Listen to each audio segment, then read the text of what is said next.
আমি আগের ভিডিওতে বলেছিলাম যে আজকে কোথায় যাচ্ছি সেটাই তোমাদের সাথে শেয়ার করব। আজকে আমরা চলে এসেছিলাম উদয়পুর বিচে।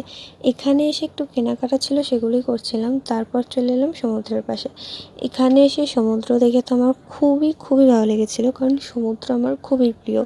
তারপর এখানে এসে দেখলাম জলটা পুরো কাদা গোলা জল ছিল, মানে অত্যাধিক বিচ্ছিরি। তাই আমরা ওখান থেকে বেরিয়ে এসে আবার চলে আসলাম ওল্ড দীঘায়। এখানে আর ওখানের জলের মধ্যে মানে আলাদা রকমের পার্থক্য। ওখানে কাদা গোলা জল আর এখানের জলটা পুরো দুধের মতো পরিষ্কার। তারপর এখানে কিছুক্ষণ ঘোরাটোরা পর তারপর আমরা হেঁটে হেঁটে যাচ্ছিলাম নিউ দীঘার দিকে। সত্যি বলতে যদি এখানকার রাস্তাগুলো আমরা একটু চিনে নিই তাহলে বেশি একটা অসুবিধা হয় না হেঁটে হেঁটে যেতে, কিন্তু আমরা বেশিরভাগ জায়গায় টোটো করেই গেছিলাম।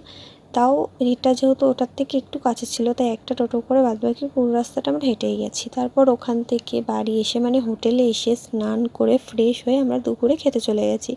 আজকে দুপুরে ছিল ভাত, ডাল, ঝুরঝুরে করে আলু ভাজা, আর এটা হয়তো অনেক রকম সবজি দিয়ে কোনো একটা তরকারি ছিল যেটা আমি জানি না। তারপর মাছের ঝোল, লাস্টে চাটনি আর পাঁপড়। তো আজকের ভিডিওটা এই অবধি। ভালো লাগলে অবশ্যই লাইক, কমেন্ট, শেয়ার করে দিও।